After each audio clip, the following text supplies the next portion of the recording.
So the President of our United States gave our State of the Union a couple of days ago.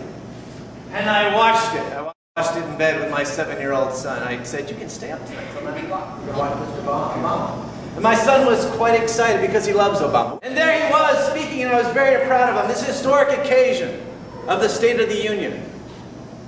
And as he spoke for that hour-long presentation, I just kept hearing another voice. I just kept hearing something else.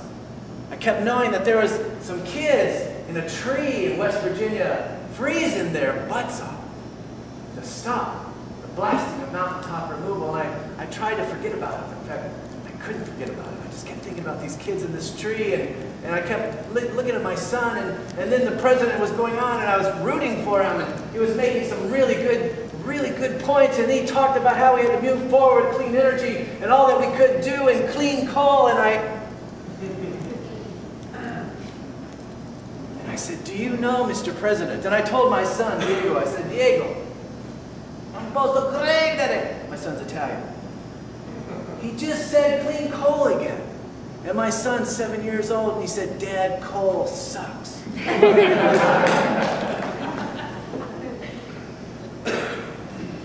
my boy. We're excited to have author and journalist Jeff Biggers here at ETSU. Initiative for Clean Energy currently is in a campaign to bring a guideline to how we will achieve 100% sustainability at this campus. And we can do that through the President's Climate Commitment. It's basically a cheat sheet that over 600 colleges have already signed on to that just guide them through the steps to becoming a sustainable campus. And hopefully with enough awareness and buzz around campus, we will push President Stanton to sign the President's Climate Commitment.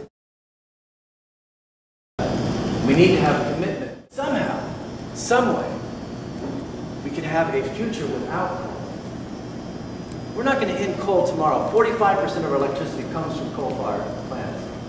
But until we commit to a coal-free future and have a roadmap, this anatomy of denial will continue and continue to blindside any progress for clean energy in the rest of our country.